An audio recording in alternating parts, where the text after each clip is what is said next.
मध्य प्रदेश में ग्वालियर शहर संगीत और अपनी ऐतिहासिकता के लिए एक अलग ही स्थान रखता है।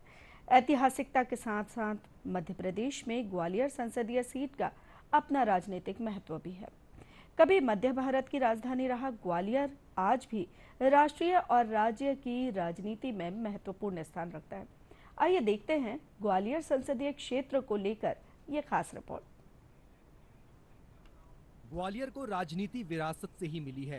राज्य से लेकर राष्ट्रीय राजनीति तक में ग्वालियर का खास स्थान रहा है। बात भारतीय जनता पार्टी की करें तो इसी शहर ने उसे भारत रत्न पूर्व प्रधानमंत्री अटल बिहारी वाजपेयी, राजमाता विजयाराजे सिंधिया और कुशाभाऊ ठाकरे जैसे नेता दिए हैं। वहीं कांग्रेस के माधवराव सिंधिया का नाता भी इसी शहर से रहा है। वर्तमान दौर में तो ग्वालियर भाजपा नेताओं का गढ़ है। प्रभात झा, माया सिंह, कप्तान सिंह सोलंकी, नरेंद्र सिंह तोमर, यशोधरा राजे सिंधिया, राज्यसभा सांसद और केंद्रीय मंत्री ज्योतिरादित्य सिंधिया का निवास स्थान भी इसी जिले में है। ग्वालियर में पहला चुनाव साल 1952 में हुआ। यहाँ पर हुए पहले चुनाव में हिंदू महासभा के वीजी देशपांडे ने जीत हासिल की थी।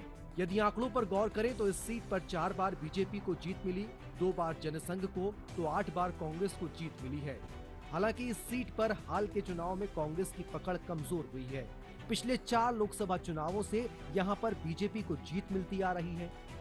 ग्वालियर और शिवपुरी जिले के अंतर्गत विधानसभा की 8 सीटें आती हैं। ग्वालियर के अंदर ग्वालियर ग्रामीण, उपनगर ग्वालियर, ग्वालियर पूर्व, ग्वालियर दक्षिण, भीतरवार, डबरा सीटें आती हैं, तो वहीं शिवपुरी जिले की करेरा और पोहरी सीटें भी इसी लोकसभा में आती हैं।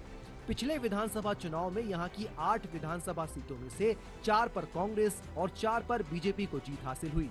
इस बार के लोकसभा चुनाव में जहां बीजेपी ने विधानसभा में हारे हुए उम्मीदवार भारत सिंह कुशवाहा को मौका देकर सबको चौंका दिया है, लेकिन भाजपा और कांग्रेस दोनों ही दल लोकसभा चुनाव में जीतने के लिए स्थानीय मुद्दों की अपेक्षा अपने केंद्रीय नेतृत्व के सहारे ज्यादा दिखाई दे रहे हैं। ग्वालियर के मुद्दों की बात करें तो ग्वालियर में मुद्दे जो है केंद्र शासित जितनी भी अभी तक यहाँ योजनाएं केंद्र के द्वारा दी गई, उन योजनाओं में जो ठीक से काम होना चाहिए था वो आज तक हुआ नहीं। तो इस तरह की जो चीज़ें चल रही हैं ग्वालियर में, तो ग्वालियर का बड़ा दुर्भाग्य है कि ग्वालियर से जो भी प्रतिनिधि चुने गए वो उस बात को ढंग से रख नहीं पाते, रखते हैं तो उस पर ध्यान नहीं देते।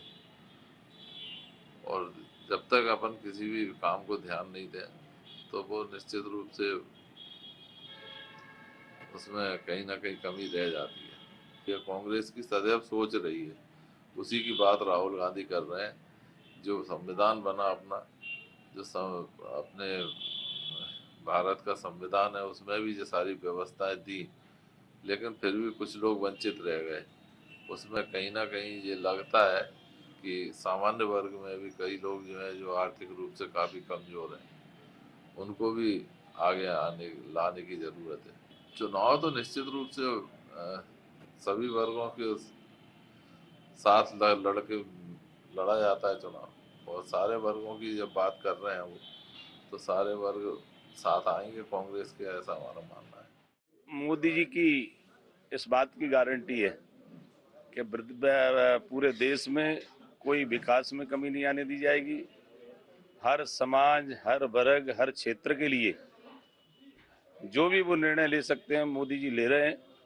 और देश की जनता को इसलिए भी प्रसन्नता होती है कि देश में पहली बार ऐसे प्रधानमंत्री नरेंद्र मोदी जी के रूप में मिले हैं।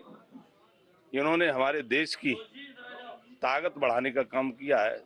देश को तरक्की और प्रगति की ओर ले जाने का काम सही ईमानदारी से अगर किसी ने किया है तो देश के प्रधानमंत्री नरेंद्र मोदी जी ने किया है। हमें पूर्ण विश्वास है कि जिस तरह से जनता का आशीर्वाद भारतीय जनता पार्टी को लगातार हमारे देश के प्रधानमंत्री मोदी जी को मिला है, वैसे ही इस बार दुगनी ताकत के साथ भारतीय जनता पार्टी को प्रधानमंत्री जी को आशीर्वाद मिलेगा।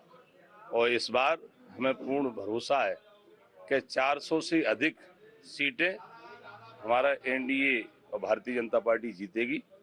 बहुत अच्छे नेतृत्व में जनता महसूस कर रही है कि अच्छा नेतृत्व देश को मिला है, इसलिए कहीं कोई शंका वाली बात नहीं है। जनता का आशीर्वाद हमारे साथ है और हमको भी विजयश्री मिलेगी, पूरे देश में भारतीय जनता पार्टी को मिलेगी। देखिए, विकास एक निरंतर प्रक्रिया है। जीवन है तब तक विकास की आवश्यकता रहती है। नए नए मुद्दे होते हैं, कॉलोनियां बढ़ती हैं, शहर बढ़ता है तो नई आवश्यकता रहती है। जो भी ग्वालियर की जनता को विकास की आवश्यकता पड़ेगी, मेरा भी प्रयास रहेगा और निश्चित रूप से सभी का मिलजुल कर प्रयास रहेगा कि ग्वालियर को ऊंचाइयां देना हम सभी का धर्म है और कर्तव्य है। ग्वालियर शहर का अपना एक सामाजिक ताना बाना है। इसका किला उत्तर भारत के प्राचीन शहरों का केंद्र रहा है। ये शहर गुर्जर, प्रतिहार, तोमर और कछवाहा राजवंशों की राजधानी रहा है। संगीत के क्षेत्र में ग्वालियर की एक अलग पहचान है। ग्वालियर घराना ख्याल घरानों में से एक ऐसा पुराना घराना है जहां से कई महान संगीतज्ञ निकले हैं। 2011 की जनगणना के मुताबिक ग्वालियर की जनसंख्या 27,30,472 है। यहाँ की 51.04% आबादी ग्रामीण क्षेत्र और 48.96% आबादी शहरी क्षेत्र में रहती है। ग्वालियर में 19.59% लोग अनुसूचित जाति के हैं और 5.5% लोग अनुसूचित जनजाति के हैं। 2019 के चुनाव में इस सीट पर 59.78% वोटिंग हुई थी। ग्वालियर संसदीय क्षेत्र में पिछले 5 सालों में विकास ने रफ्तार तो पकड़ी है।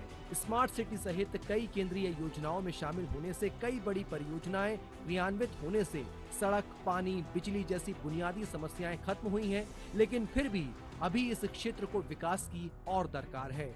इस चुनाव में क्षेत्र की जनता के मुख्य मुद्दों में युवाओं को रोजगार, महिला सुरक्षा, प्रारंभिक शिक्षा के स्तर में सुधार और पर्यटन के क्षेत्र में पहचान बनाना है।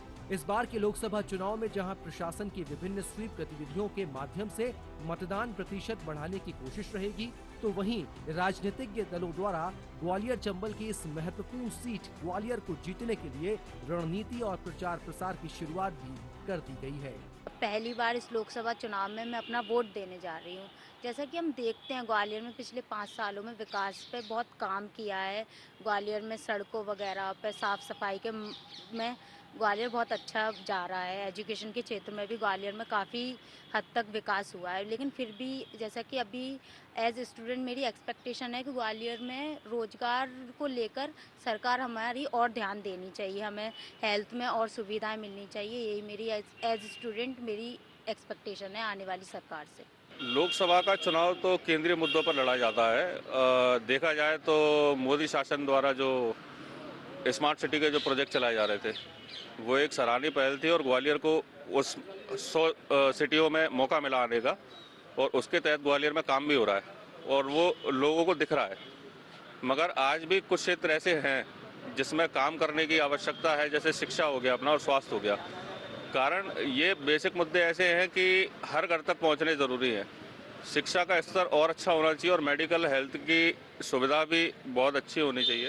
ग्वालियर में पहले की अपेक्षा विकास बहुत हुआ है, लेकिन सिर्फ वो विकास जो हुआ है वो रेल में, खेल में, सड़कों में थोड़ा हुआ है, लेकिन जो विकास वास्तव में गरीब बस्तियों में कोई विकास नहीं है। आज भी हम शोषित पीड़ित वर्ग के लोग जो है वो नरक ही जीवन जी रहे हैं। नालियाँ बढ़ी हैं, सड़कें खुदी पड़ी है। पूरे शहर में आप देखिए गड्ढे, जगह जगह गड्ढे हैं, तो कोई सुनवाई नहीं है, कोई देखने वाला नहीं। सारी पार्टियों को खास तौर से ध्यान देना चाहिए। जो हिंदुस्तान में आज जो ज्वलंत समस्याएं हैं, जैसे हमारे बेरोजगार फिर रहे हैं, किराए बहुत बढ़ रहा है और कोई सुनवाई नहीं है, और हम खास तौर से महंगाई बहुत बढ़ रही है, बेरोजगारी बहुत बढ़ रही है, गरीबी बहुत बढ़ रही है, इस ओर ध्यान नहीं है। इससे पहले जो भविष्य में चुनाव हुआ करते वो सब इन्हीं मुद्दों के आधार पर हुआ करते। ग्वालियर चंबल संभाग में हमेशा से महल की राजनीति हावी रही है और केंद्र में स्थापित पार्टियों के मजबूत चेहरों ने इसे मजबूती दी है। और पिछले विधानसभा चुनावों में राजनीतिज्ञ समीकरण भी बदले हैं, क्योंकि कांग्रेस की पहचान वाले ज्यादातर चेहरे अब बीजेपी में हैं। तो ये देखना दिलचस्प होगा कि इस सीट पर मतदाता किसको अपना बहुमत देकर विजयी बनाते हैं। ग्वालियर से नवीन नायक के साथ bureau report, DD news, Bhopal.